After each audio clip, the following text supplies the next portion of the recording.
অন্যান্য বছরের থেকে এবছরের অম্বুবাচীটা কেন আলাদা এটা নিয়ে আমি বেশ কটা এপিসোড করেছি।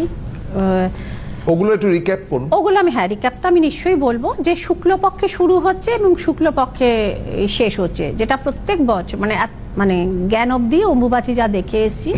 যেহেতু আপনি যেটা বললেন যে ঠাকুর ঘরে স্ত্রী দেবতার মুখ ঢাকা থাকে, তো ন্যাচারালি আমাদের বাড়িতেও থাকে এবং রাস্তাঘাটে সব জায়গাতে স্ত্রী দেবতার মুখ ঢাকা থাকে, মানে ধারে ধারে যে মন্দিরগুলো রয়েছে পথের ধারে। কিন্তু পুরুষ দেবতার পুজো হয়, পুরুষ দেবতাকে জল মিষ্টি প্রসাদ এমনি যা দেওয়া হয়, কিন্তু স্ত্রী দেবতার খেতে তো দিতে হবে। তো সুতরাং সেক্ষেত্রে ঠাকুরের ভোগে ছোট থেকে যা দেখে এসেছি, দুধ, আম, দুধ, কাঁঠাল, হ্যাঁ, অর্থাৎ সকাল বিকেল দুধটা কিন্তু দেয়া হয় এবং ঠান্ডা দুধ দেওয়া হয়। আমাদের বাড়ি যখন দুর্গাপুজো হয়েছে, দুর্গাপুজোতেও মা দুর্গাকে দুধ দেওয়া হয় রাত্রিবেলা শোয়ার আগে, ঈষদুষ্ণ দুধ দিতে হয়, কেসার দিয়ে, মানে জাফরান দিয়ে দুধটা পুরো কমলা হয়ে যায়, হ্যাঁ, ওটা দিয়ে ঢাকা দিয়ে আমরা ওইখান ছেড়ে চলে যেতাম, যদি না মাঝরাতে সন্ধি পুজো থাকতো। এভরিডে দেওয়া হয়, কিন্তু অম্বুবাচীর দুধটা হচ্ছে ঠান্ডা নিবেদন করা হয়। অম্বুবাচীর যেটা মানে একটা সে বলে না সায়েন্টিফিক যে আপনারা মানে যারা পঞ্জিকা দেখতে অভ্যস্ত তারা দেখবেন অম্বুবাচীর মধ্যে মানে সর্বভয় নিবারণ জন্য মানে দুগ্ধপান কর্তব্য, এরকম একটা লাইন থাকে, ক্যাপশন। কি লাইন? মানে আমাদের দেশ তো সুজলা সফলা শস্য শ্যামলা, তো এইখানে যেরকম ধান উৎপাদন হয় তেমনি সর্পের প্রচুর হয় গরমকাল এবং বর্ষাকালটা শুরুতেই তো অম্বুবাচীটা হয় আষাঢ় মাসে। তো সুতরাং সেই কারণে আগে প্রচুর লোকের সর্পদংশনে প্রচুর মানুষ মারা যেতেন। তো যাই হোক, দুধ নাকি মানে যে বিষটা সেটা নাকি নিবারণ করে, এটা আমার শোনা কথা, আমি জানি না।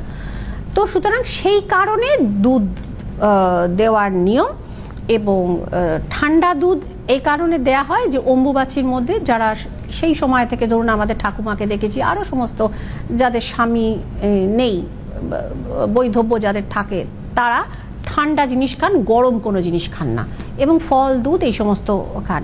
তো যাই হোক, এটা আমাদের দেশে প্রাচীন এবং সনাতনী একটা প্রথা।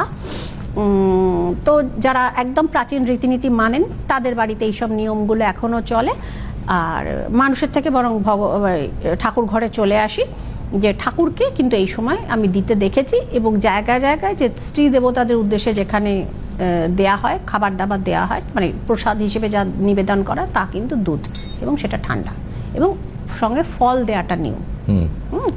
তো এই হচ্ছে অম্বুবাচীর আচার বিচার। এবং আমি এই বছর যেটা বললাম, শুক্লপক্ষ ছাড়াও প্রসন্দা, আমি একটা অদ্ভুতভাবে দেখেছি, মানে তিথির ক্যালকুলেশন করতে গিয়ে একটা 4-এর কম্বিনেশন আসছে, হ্যাঁ, মানে নাম্বার 4 একটা আসছে। কিভাবে আসছে সেইটা বরং আমি দর্শকদের একটুখানি আমি এটাকে বলি, যে আদ্রা নক্ষত্রে শুরু, মানে যখন রবি প্রবেশ করে সেইটাতে অম্বুবাচী শুরু হয়।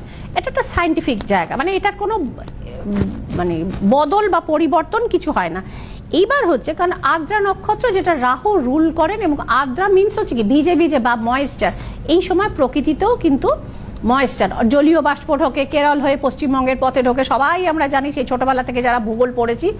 তো সুতরাং বাতাসেও যেরকম ময়েশ্চার আসে, তো প্রাকৃতিক ঋতুচক্র এবং মানে শস্য উৎপাদনের সময়ও এইটা।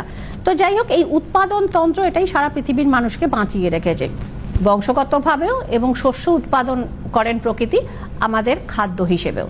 তো এই যে জায়গাটা আদ্রা নক্ষত্র, মানে মানে ময়েশ্চার যদি বাতাসে না থাকতো প্রসন্দা, সব ধান খড় হয়ে যেত, বা যা কিছু সারা পৃথিবীতে যা মানে কৃষিযোগ্য সিস্টেম আছে সব নষ্ট হয়ে যেত। কাজেই ময়েশ্চারটা দরকার। আদ্রা নক্ষত্রে রবি যখন প্রবেশ করেন তখন সেখানে শুরু হচ্ছে, এবং রাহু রুল করেন।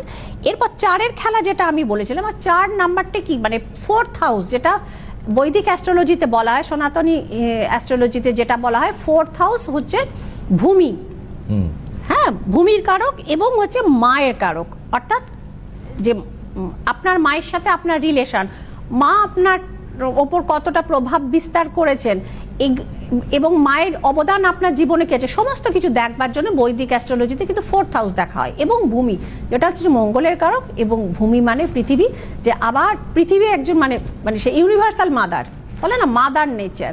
তো সুতরাং এই হচ্ছে 4-এর ব্যাপার। আরেকটা হচ্ছে যে রবি থেকে 4th হাউসে কন্যায় যখন পৌঁছচ্ছেন, সেইখান থেকে অম্বুবাচী শুরু হয়েছে।